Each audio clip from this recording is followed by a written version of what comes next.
Ng'ensi yonna ekyagenda mu maaso n'okukuza sabbiiti ey'okuyonsa, abakugu bakizudde ng'abakyala naddala abo abali mu bibuga be basinga obutaagala kuyonsa ekintu eky'obulabe eri abaana baabwe. Dr. Jacent Yasimwe akulira ekitongole ekivunaanyizibwa ku byendya mu minisitule y'ebyobulamu agamba nti bakizudde ng'abakyala bangi tebaagala kuyonsa ekintu eky'obulabe eri obulamu bwabwe awamu n'abaana baabwe. Nga maama ofiiringa bulungi kale n'okukogookoga kubanga bw'obanga okola ago amata otwala nnyo amaanyi, omubiri gutwala nnyo amaanyi okukola ago amata.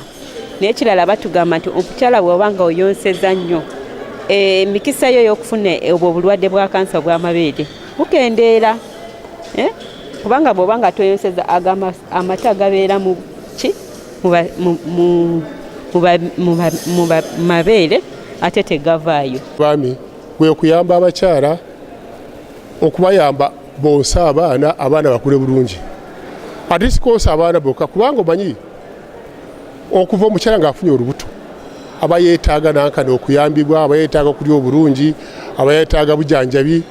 N'olwekyo omusajja bw'oba oyagala azaale bulungi omwana aveeyo nga mwana mulamu, gezaako yamba omukyala ono agende mu antinento, bw'aba mulwadde agende mu ddwaliro ate omuwa emmere ennungi. Abazadde abamu olw'obutaagala kuyonsa abaana baabwe basalawo okubawa amata g'ebisolo, ekintu abakugu abamu kye bavumirira ne bagamba nti no kibi nnyo ddala. Abakugu bagamba nti obuzibu obuli ku mata gano kwe kubanga agamu gabeera majingirire ate amalala nga gaba gayiseeko ennaku. Ebirala babagenda babitereka mu stores n'osanga temperature nga si nnungi, n'olwekyo n'osanga siiga amata amalungi getuwa omwana. Amabeere mwe abakyala ebbeere terigenda kugwa eye bannange ne bw'okula nga toyonseza lijja kugwa ligwa, terigenda kubeera nga lulinga oli myaka 15. N'olwekyo yakwekwasa yonsa omwana. Wabula ate bo abakyala abamu batuwadde ensonga lwaki tebakyayagala kuyonsa baana baabwe bulungi ensangi zino. Abakyala tebakyayagala kuyonsa olw'ensonga tebakyayagala mabeere gaabwe kugwa olw'okuba Fako yakola ki yajja.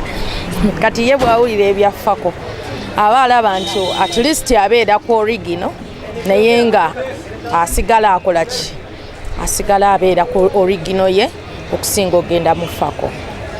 Kyandibadde kirungi nnyo omukyala n'abeera ng'azadde omwana era n'amuyonsa, naye ensonga ennaku zino ezigana abakyala okuyonsa abaana obuvunaanyizibwa bungi. Ensonga nti abaami bejjako obuvunaanyizibwa obusinga obungi okulabirira abaana, kubanga abaami obiseera ebisinga bo abakyala oluzaala ng'ekyakitanga akiviirako ddala, naye nga kyandibadde kirungi nnyo omukyala singa aba azadde n'omwami n'asobola okubanga waali siraba lwaki ate mbandekawo omwana wange ewaka n'engenda okunoonya ssente. Omukyala olufuna olubuto ng'omubiri gwe gutandika okukola amata era oluzaala nga gatandika okujja. Abakugu bagamba nti omwana alina okuyonka emyezi 6 nga talina kyakulya kirala kyagabirirwa, olwo emyezi egiddako n'agimala nga bamuweerako emmere endala okutuuka emyaka 2 nga bw'ayonka. Omwana ayonsa obulungi tatera kulumbibwa ndwadde nga athema, okulwala amatu, sukaali, ekiddukano n'endwadde endala.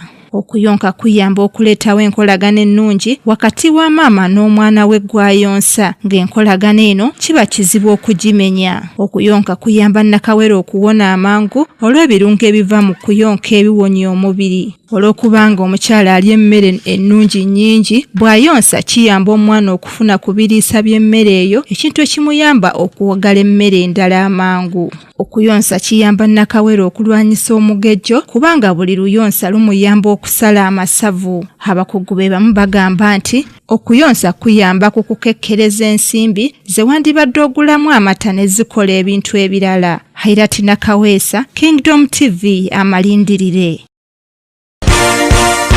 This is Kingdom TV.